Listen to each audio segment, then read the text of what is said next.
एक विमान, 134 लोग और 9 साल तक दुनिया को लगा कि वे सब मर चुके हैं। सरकार ने खोज बंद कर दी, लेकिन फिर एक रेडियो कॉल ने पूरी दुनिया को हिला दिया।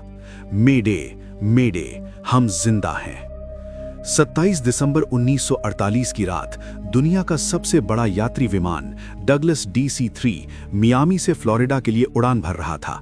विमान में 125 यात्री और 9 क्रू सदस्य, कुल 134 लोग सवार थे। उत्तरी अटलांटिक महासागर के ऊपर लगभग 8300 फीट की ऊंचाई पर विमान शांति से अपनी 180 मील प्रति घंटे की रफ्तार से आगे बढ़ रहा था। रात के 8:13 हुए थे।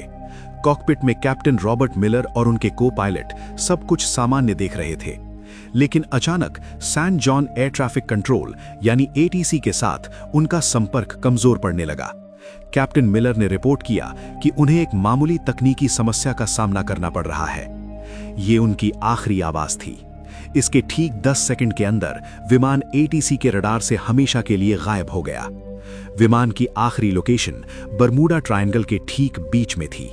उस रात जो हुआ वो किसी तकनीकी खराबी से कहीं ज्यादा भयानक था।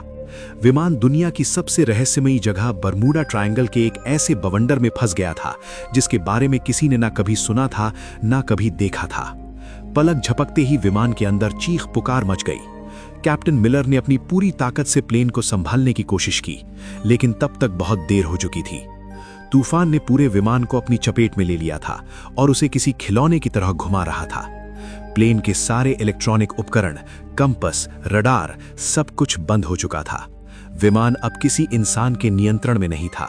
वो सिर्फ तूफान की रफ्तार से अंधाधुंध उड़े जा रहा था।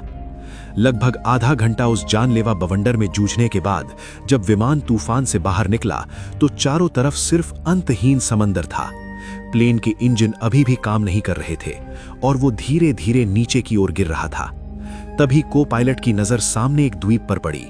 वो एक अनजान, अनछुआ द्वीप था। सबको पता था कि उनकी मौत बस कुछ ही पलों की दूरी पर है। विमान उस द्वीप पर मौजूद एक विशालकाय पुराने पेड़ से जा टकराया। पेड़ की सैकड़ों मोटी डालियों ने विमान को किसी जाल की तरह अपने अंदर फंसा लिया, और यही वो चमत्कार था जिसने 134 लोगों की जान बचा ली। विमान के पेड़ में फंस जाने से यात्रियों की जान तो बच गई, लेकिन ये एक दर्दनाक शुरुआत थी। विमान के अंदर से कराहने और रोने की आवाजें आ रही थीं। कैप्टन रॉबर्ट मिलर, जिनका सिर एक पैनल से टकराया गया था, होश में आते ही हरकत में आ गए। उन्होंने तुरंत लोगों को शांत कराया। विमान में सवार एक retired army doctor Evelyn read ने बिना समय गवाए घायलों की देखभाल शुरू कर दी। कुल 10 लोग गंभीर रूप से घायल थे। किसी का हाथ टूटा था, किसी का पैर, तो 2 लोगों के सिर पर गहरी चोटें आई थीं। बाकी सभी लोग सदमे में थे, लेकिन सुरक्षित थे। जब सब धीरे धीरे विमान से नीचे उतरे तो उन्होंने महसूस किया कि वे कहां आ फंसे हैं।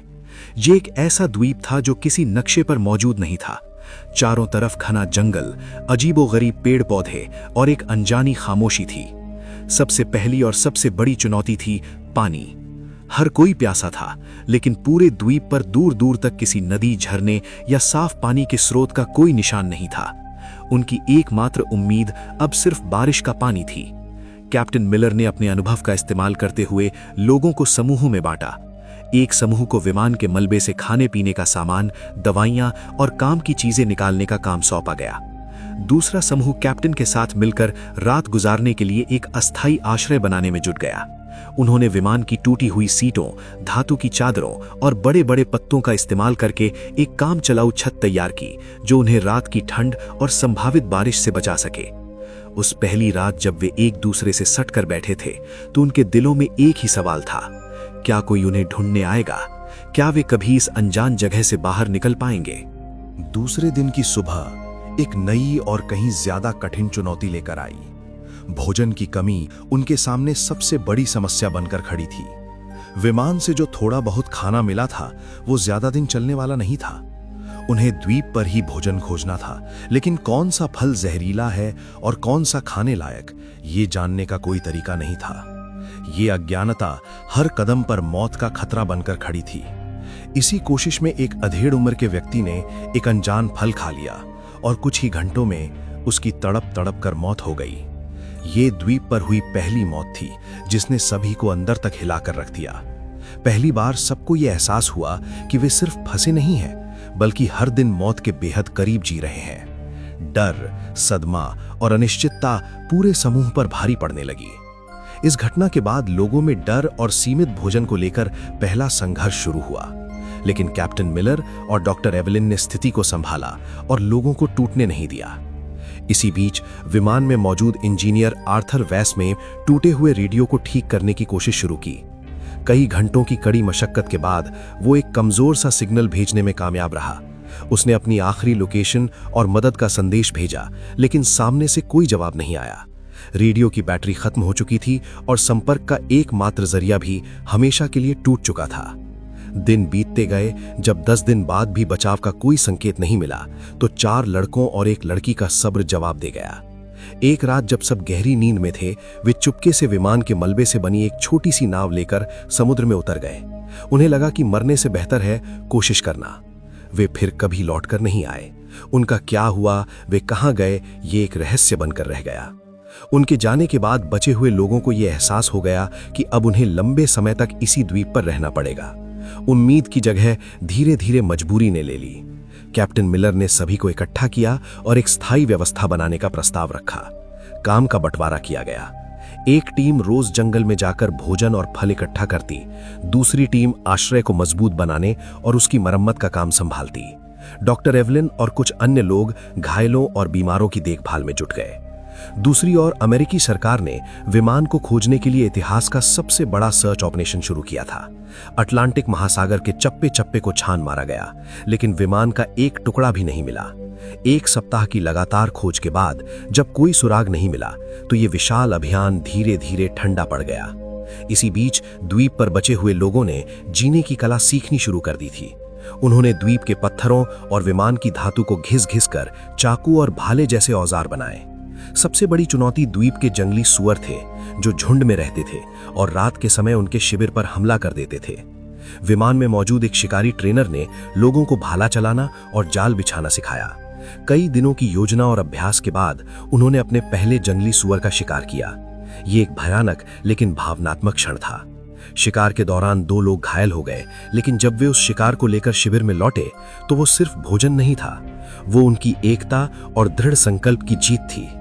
उन्होंने द्वीप के किनारे टूटे हुए नारियल के तनों से रेत पर बड़े बड़े अक्षरों में हेल्प लिखा, इस उम्मीद में कि शायद कोई गुजरता हुआ जहाज या विमान इसे देख ले। हर दिन वे उसी दिशा में नजरें गड़ाए रहते थे। 6 महीने बीत चुके थे। बाहरी दुनिया के लिए NC-16002 विमान और उसमें सवार 134 लोग एक अनसुलझी पहेली बन चुके थे। 45 मिलियन खर्च करने के बाद अमेरिकी सरकार ने आधिकारिक तौर पर सर्च ऑपरेशन बंद कर दिया और सभी को लापता घोषित कर दिया। उनके परिवारों को बता दिया गया कि अब लौटने की कोई उम्मीद नहीं है। लेकिन इस अनजान द्वीप पर जीवन किसी तरह आगे बढ़ रहा था। जो लोग गंभीर रूप से घायल थे, वो डॉक्टर एवलिन की देखभाल में धीरे धीरे ठीक होने लगे और छोटे मोटे कामों में हाथ बटाने लगे। फिर भी बीमारी और निराशा के कारण कुछ और लोगों की मौत हो गई। अब द्वीप पर केवल 114 लोग बचे थे। उन्होंने अपने मृतकों को सम्मान के साथ दफनाना शुरू किया और एक दूसरे का मानसिक सहारा बने। रात में जब सब आग के चारों ओर बैठते, तो अपने पुराने जीवन की कहानियां सुनाते और कभी कभी गाने भी गाते। लगभग 1.5 साल बाद द्वीप पर पहली बार किसी बच्चे की किलकारी गूंजी, जिसने सबके दिलों में एक नई उम्मीद जगा दी। लगभग 1.5 साल बाद द्वीप पर जन्मे उस बच्चे ने सभी के भीतर जीने की एक नई वजह भर दी थी। समय बीतता गया और 2 साल पूरे हो चुके थे। इस दौरान उन्होंने द्वीप पर जीना सीख लिया था। उन्होंने छोटी मोटी खेती शुरू कर दी थी और मछली पकड़ने के नए नए तरीके ईजाद कर लिए थे। फिर भी सभ्य दुनिया में लौटने की इच्छा उनके दिलों में जिंदा थी, जो हर रात उन्हें बेचैन रखती थी। इंजीनियर आर्थर वेंस के नेतृत्व में सभी ने मिलकर एक बड़ी नाव बनाने का फैसला किया। ये उनका अब तक का सबसे बड़ा और सबसे महत्वाकांक्षी प्रोजेक्ट था। महीनों की कड़ी मेहनत के बाद उन्होंने विमान के टुकड़ों, लकड़ी और बेलों का उपयोग करके एक बड़ी और मजबूत नाव तैयार की। जिस दिन उन्होंने उस नाव को समुद्र में उतारा, वो दिन किसी त्योहार से कम नहीं था। 25 सबसे मजबूत और अनुभवी लोगों को उस नाव पर सवार किया गया, इस वादे के साथ कि वे मदद लेकर वापस लौटेंगे। नाव द्वीप से कुछ मील दूर तक तो ठीक चली, लेकिन फिर मौसम ने अपना असली रूप दिखा दिया। अचानक आसमान में काले बादल घेर आए और एक भयानक तूफान ने उनकी नाव को चारों तरफ से घेर लिया। ऊंची ऊंची लहरों ने नाव को पलट दिया। उनमें से कुछ ही लोग तैरकर किसी तरह वापस द्वीप के किनारे पहुंच पाए, लेकिन उस हादसे में 16 लोगों की जान चली गई। ये द्वीप पर अब तक का सबसे बड़ा झटका था। पहले ही बीमारी और निराशा से 15 लोग मर चुके थे और अब इस हादसे ने 16 और लोगों को उनसे छीन लिया। कुल मिलाकर 31 लोगों की मौत हो चुकी थी और 5 लोग पहले ही भाग चुके थे। अब द्वीप पर केवल 98 लोग बचे थे। इस घटना ने उनके बचने के विश्वास को पूरी तरह चकनाचूर कर दिया। कई लोगों ने मान लिया कि यही द्वीप उनकी कब्र बनेगा और यहां से निकलने की हर कोशिश सिर्फ मौत को दावत देना है। लेकिन फिर भी कुछ लोग ऐसे थे जिनके भीतर उम्मीद की आखिरी लौ अभी बुझी नहीं थी। 5 साल गुजर चुके थे। जो बच्चे द्वीप पर पैदा हुए थे, उनके लिए यही उनकी पूरी दुनिया थी। उन्होंने कभी कार, बिजली या शहर नहीं देखे थे। बड़े लोग उन्हें अपनी पुरानी दुनिया की कहानियां सुनाते, जो उन बच्चों के लिए किसी परी कथा से कम नहीं होती थीं। लेकिन समय के साथ समाज में दरारें पड़ने लगीं। द्वीप के प्राकृतिक संसाधन जैसे खास किस्म के फलदार पेड़ और छोटे जानवर धीरे धीरे कम होने लगे थे। भोजन की कमी ने लोगों के बीच तनाव पैदा कर दिया और वे 2 गुटों में बंट गए। एक गुट का नेतृत्व कैप्टन मिलर कर रहे थे, जो अब भी मानते थे कि किसी भी कीमत पर यहां से निकलने की कोशिश जारी रखनी चाहिए। दूसरा गुट एक हताश व्यक्ति के नेतृत्व में था, जिसका मानना था कि यही उनकी नियति है और बाहर निकलने की हर कोशिश सिर्फ मौत लेकर आई है। इसी बीच भोजन की तलाश में गया एक खोजी दल द्वीप के अंदरूनी हिस्से में पहुंचा, जहां उन्हें कुछ ऐसा मिला जिसने उनके रोंगटे खड़े कर दिए। उन्हें किसी प्राचीन और टूटी फूटी सभ्यता के खंडर मिले। उन खंडरों के पास एक गुफा के अंदर उन्हें एक इंसान का कंकाल मिला, जिसके पास धातु का एक छोटा सा जंग लगा टुकड़ा पड़ा था। वो टुकड़ा किसी पुराने विमान का हिस्सा लग रहा था। इससे साफ हो गया कि वे इस द्वीप पर फंसने वाले पहले लोग नहीं थे। बरमूडा ट्रायंगल का रहस्य और भी गहरा हो गया। क्या इस द्वीप पर कोई श्राप था? क्या यहाँ आने वाला हर इंसान यहीं मर जाता है? इन सवालों ने उनके दिलों में डर और निराशा को और मजबूत कर दिया। 7 साल बीत चुके थे और इन 2 सालों में तनाव, बीमारी और भोजन की कमी के कारण 16 और लोगों की मौत हो गई थी। अब उनकी संख्या घटकर सिर्फ 82 रह गई थी। लोग जीने की उम्मीद लगभग छोड़ चुके थे और बस किसी तरह दिन काट रहे थे। तभी 8वें साल की एक दोपहर द्वीप पर एक भयानक चक्रवात आया। तेज हवाओं और मूसलाधार बारिश ने उनके बनाए आश्रयों और फसलों को पूरी तरह तबाह कर दिया। वे खुले आसमान के नीचे भीगते हुए कांप रहे थे और सोच रहे थे कि शायद अब अंत आ गया है। लेकिन कुछ ही हफ्तों बाद द्वीप एक जोरदार भूकंप से कांप उठा। जमीन ऐसे हिल रही थी जैसे फट जाएगी। पहाड़ टूटकर गिरने लगे और पेड़ जड़ से उखड़ गए। हर कोई अपनी जान बचाने के लिए इधर-उधर भाग रहा था। अनजाने में यही भूकंप उनके उद्धार का कारण बनने वाला था। भूकंप के कारण विमान का वो मलबा जो सालों से एक ही जगह पड़ा था, अपनी जगह से खिसक गया। उसके नीचे दबे कुछ तार और उपकरण बाहर आ गए। भूकंप के कुछ दिन बाद जब सब कुछ शांत हुआ तो इंजीनियर आर्थर वेन्स टूटे हुए मलबे का निरीक्षण कर रहा था। तभी उसकी नजर विमान के उस रेडियो पर पड़ी जो अब एक अलग कोण पर पड़ा था। उसी समय वैज्ञानिकों के अनुसार एक तीव्र सौर तूफान यानी सोलर फ्लेयर उठा, जिसने पृथ्वी के चुंबकीय क्षेत्र को प्रभावित किया। शायद इसी खगोलीय घटना या हिले हुए तारों के जुड़ जाने से एक चमत्कार हो गया। आर्थर ने जैसे ही रेडियो का एक स्विच दबाया, उसमें से हल्की सी खरखराहट की आवाज आई। उसके दिल की धड़कन तेज हो गई। उसने कांपते हाथों से बचे खुचे तार जोड़े और 9 साल में पहली बार रेडियो की हरी बत्ती जल उठी। उसने तुरंत माइक उठाया और कांपती आवाज में कहा, मेडे मेडे मेडे। ये फ्लाइट NC-16002 है। क्या कोई सुन रहा है? हम जिंदा हैं। मियामी के एयर ट्रैफिक कंट्रोल में बैठे ऑपरेटर को जब यह संदेश सुनाई दिया तो उसे अपने कानों पर यकीन नहीं हुआ। लेकिन जब आर्थर ने विमान का रजिस्ट्रेशन नंबर, कैप्टन का नाम और उड़ान की तारीख बताई तो पूरे कंट्रोल रूम में सन्नाटा छा गया। अमेरिकी सरकार ने तुरंत रेस्क्यू ऑपरेशन दोबारा शुरू कर दिया। द्वीप पर मौजूद लोग दिन रात आग जलाकर धुआं करते रहे।